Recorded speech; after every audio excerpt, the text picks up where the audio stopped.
আসসালামু আলাইকুম ও রহমতুল্লাহি বারকাতুহু। কেমন আছেন সবাই? আশা করি সবাই ভালো আছেন, সুস্থ আছেন।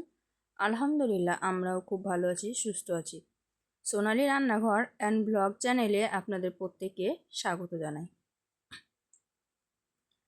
আজকে আমি একদম সুস্বাদু গলদা চিংড়ির একটা রেসিপি নিয়ে চলে এসেছি, যেটা খেতে অনেক সুন্দর হয়, দেখতেও খুব সুন্দর হয়, আর খুব কম মশলায় খুব কম সময়ে বানিয়ে নেওয়া যায়। গলদা চিংড়ি রেসিপি তৈরি করার জন্য প্রথমেই নিয়ে নিয়েছি গলদা চিংড়ি। দেখতেই পাচ্ছেন চিংড়ি মাছগুলো একদম ফ্রেশ আছে, শক্ত শক্ত আছে। তো চিংড়ি মাছগুলোকে প্রথমে আমি বেছে নেব। চিংড়ি মাছ বাছার জন্য প্রথমেই আমি একটা মাছ নিয়ে নিলাম, আর এইভাবে কাঁচি নিয়ে নিয়েছি। কাঁচিতে চিংড়ি মাছ পরিষ্কার করা খুব বেশি ভালো হয়। প্রথমে এই ছোট ছোট ডাঁড়াগুলোকে কেটে ফেলে দেব, তারপরে এই চোখগুলোকেও ফেলে দেব। আমি চোখগুলোকে পরে ফেলে দিয়েছিলাম। তারপরে এই যে লেজের কাছে একটা ডাঁড়া কাঁটা আছে, সেই কাঁটাটা ফেলে দিতে হবে। ওই কাঁটাটা খুবই শক্ত, আর এইভাবে কাঁচি দিয়ে হোক বা টুথপিক দিয়ে হোক ভিতরে, মাথার ভিতরেই যত ময়লা আবর্জনা থাকে সেটাকে ভালোভাবে পরিষ্কার করে বার করে নিতে হবে। তো দেখতেই পাচ্ছেন আমি মাথাটাকে ভালোভাবে পরিষ্কার করে নিচ্ছি। দেখুন কতটা ময়লা বার হচ্ছে। এখানে কিন্তু অনেক পরিমাণে ময়লা থাকে, এই ময়লাটা ভালোভাবে বার করে নিতে হবে। চিংড়ি মাছের মাথাতেই ময়লা থাকে, আর পিঠের সিদ্ধারিতে একটা সরু মতো আঁতুড়ি থাকে যেখানে মল থাকে। তো তার জন্য পিঠের সিদ্ধারিটাকে এইভাবে কেটে নিতে হবে। কেটে নিয়ে একটা টুথপিকের সাহায্যে সুতোর মতো যে আঁতুড়িটা আছে সেটা বার করে নিতে হবে। তো এই তো দেখতেই পাচ্ছেন আমি টেনে বার করে নিলাম। এই তো খুব সহজেই বার হয়ে গেল। তো এইভাবেই কিন্তু সব চিংড়িগুলো আমি পরিষ্কার করে নিব। আমি একটা পরিষ্কার করে দেখালাম, নিশ্চয়ই আপনারা দেখে বুঝতে পারছেন। তো এইভাবেই আমি সব চিংড়িগুলো পরিষ্কার করে নিয়েছি, তারপরে ধুয়ে নিয়েছি। এখন আমি এই চিংড়ি মাছগুলোকে ভাজবো। তার জন্য মশলা দিয়ে কিছুক্ষণের জন্য মাখিয়ে রাখবো। এতে করে লবণ হলুদ ভালোভাবে চিংড়ি মাছের ভিতর পর্যন্ত যাবে, আর মাছটা রান্না করার পরে খেতে দুর্দান্ত লাগবে। তো প্রথমে আমি দিয়ে দিলাম লবণ, হলুদ, আর দিয়েছি শুকনো লঙ্কার গুঁড়ো। আপনারা চাইলে এখানে কাশ্মীরি লঙ্কা ব্যবহার করতে পারেন, তাহলে কিন্তু কালারটা খুব বেশি সুন্দর আসবে। চিংড়ি মাছটা রেখে দিলাম কিছুক্ষণের জন্য, আর এদিকে কিন্তু আমি একটা নারকেল কেটে নিয়েছি। এটা ডাব হিসেবে কেটেছিলাম, কিন্তু এটা ডাব ছিল না, নারকেল ছিল। তো নারকেলটাকে আমি এত সুন্দরভাবে ছাড়াতে পারবো কোনোদিনও ভাবতে পারিনি। দেখুন কত সুন্দরভাবে ছাড়ানো হয়েছে, একদম গোটাটাই উঠে এসেছে। তো নারকেলের জলটা আগে সাইড করে দিলাম। এখন আমি নারকেলটাকে কেটে নেব। তো এই যে অর্ধেকটা দেখতে পাচ্ছেন, এই অর্ধেকটাই দেব, আর এটা কিন্তু সাইডে রেখে দেব। তো এই নারকেলটা অনেক নরম ছিল, আর খেতেও কিন্তু খুব সুস্বাদু ছিল। তো এটাকে আমি ছোট ছোট টুকরো টুকরো করে কেটে নিচ্ছি, কারণ মিক্সিতে মিহি পেস্ট তৈরি করে নেব। আর নারকেলের যে জলটা আছে সেই জলটা দিয়েই কিন্তু পেস্ট আমি তৈরি করব। অনেকেই কিন্তু নারকেলের দুধ দিয়ে তৈরি করে, আর আমি কিন্তু পুরো মিশ্রণটাই দেব, কারণ এই নারকেলটা অনেক মিষ্টি। আর নারকেলটা পুরো দিলে কিন্তু খুব সুন্দর হবে, কারণ নারকেলটা অনেক নরম, একদম সফট। তার জন্য আমি নারকেলের সব অংশটুকুই দিয়েছি। আর আপনারা চাইলে শুধু নারকেলের দুধটা ছেঁকে বার করে দিতে পারেন। তো এটা দেখতে পাচ্ছেন মিহি একদম পেস্ট হয়েছে, সুন্দর একদম ফমি ফমি একটা পেস্ট হয়েছে। তো পেস্টটা আমি সাইডে রেখে দিলাম, আর এখানে আমার লাগবে হচ্ছে সরষা পোস্ত বাটা। তো তার জন্য প্রথমেই পোস্ত নিয়ে নিলাম, তারপরে অল্প পরিমাণে সরষা দিয়ে দিলাম। দিয়ে এখন আমি পেস্ট করে নিয়েছি শিলবাটায় সুন্দর করে। আর এদিকে দেখুন সব কিছু আমার রেডি হয়ে গেছে। পেঁয়াজ বাটা, সরষে পোস্ত বাটা, নারকেলের পেস্ট, আর মাছটা তো আগে থেকে মাখিয়ে রেখেছিলাম, প্রায় আধ ঘন্টা মতো হয়ে গেছে। তো এখন রান্না করে নেব। তার জন্য প্রথমেই কড়াইয়ে বেশ কিছুটা পরিমাণে সর্ষের তেল দিয়ে দিলাম। চিংড়ি মাছ বলেন আর ইলিশ মাছ বলেন, তাদের রান্নার একটাই উপকরণ হচ্ছে সর্ষের তেল। সর্ষের তেল দিয়ে রান্না করলে কিন্তু খেতে দুর্দান্ত লাগে। তো একে একে সবগুলো চিংড়ি মাছ আমি কিন্তু দিয়ে ভেজে নেব, কিন্তু একবারে তো সবগুলো ভাজা সম্ভব হবে না, তাই আমি প্রথমে কিছুটা পরিমাণে দিয়ে দিলাম। আর দেওয়ার খুব কম সময়ের মধ্যেই উল্টিয়ে দিতে হবে, মানে চিংড়ি মাছগুলো দেওয়া হবে তারপরে পরেই উল্টিয়ে দিতে হবে, তাহলে কিন্তু সুন্দর একটা কালার আসবে। আর এটা কিন্তু খুব ভাজা যাবে না, তাহলে কিন্তু খেতে অত ভালো লাগবে না।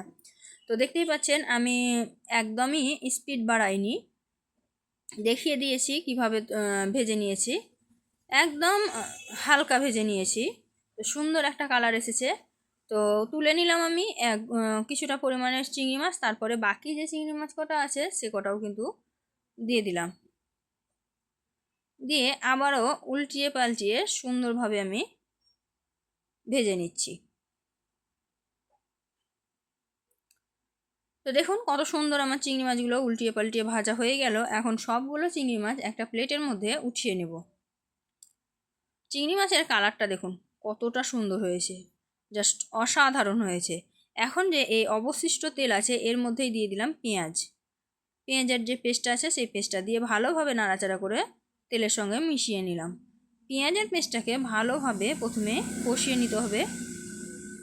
তো ভালোভাবে কষিয়ে নিয়ে এখন আমি এর মধ্যে দিয়ে দিলাম হলুদ গুঁড়ো, দিয়ে দিলাম লঙ্কা গুঁড়ো আর হলুদ গুঁড়ো, দিয়ে ভালোভাবে মিক্সড করে নিলাম।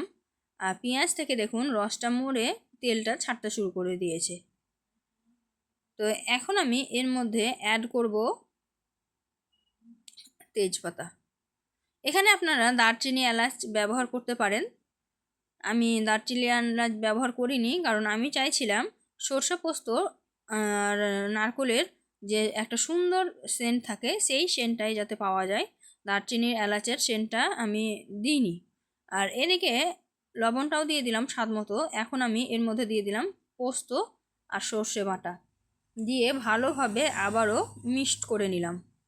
দেখুন এখনই কালারটা কতটা সুন্দর এসেছে, একদম লোভনীয় লাগছে দেখে, অনেক সুন্দর একটা কালার চলে এসেছে। এখন আমি নারকোলের পেস্টটা দিয়ে দিব। তো সব পেস্টটা দিইনি, অনেক বেশি হয়ে যেত তাই অল্প পরিমাণে পেস্টটা দিয়েছি, দিয়ে ভালোভাবে নাড়াচাড়া করে নিয়েছি। আর এখন গ্যাসের আঁচ কিন্তু হাইয়ে আছে, গ্যাসের আঁচটা হাইয়ে রেখে এইভাবে অনবরত নাড়াচাড়া করে মিক্সড করে নিতে হবে। আর এটা কিন্তু অনেক ছিটবে, তাই ঢাকা দিয়েই তৈরি করতে হবে।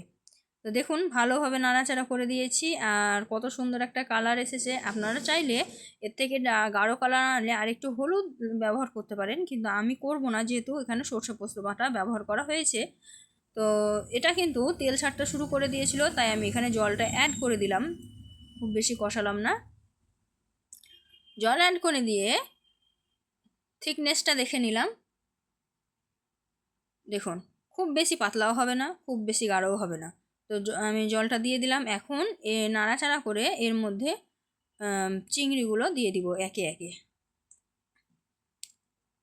তো দেখতেই পাচ্ছেন আমি চিংড়ি মাছগুলো একটু একে একে সবগুলো দিয়ে দিচ্ছি। আর আপনারা চাইলে আর একটু পাতলা করে নিতে পারেন, আমি কিন্তু একদম গায়ে মাখো মাখো করব, তার জন্য কিন্তু আমি এখানে খুব বেশি জল ব্যবহার করিনি, কারণ চিংড়ি মাছগুলো এমনিতেই ভাজা আছে, আর চিংড়ি মাছ হতে কিন্তু খুব বেশি সময় লাগে না। তো সবগুলো মাছ আমি দিয়ে দিলাম, দিয়ে একটু নাড়াচাড়া করে দেব।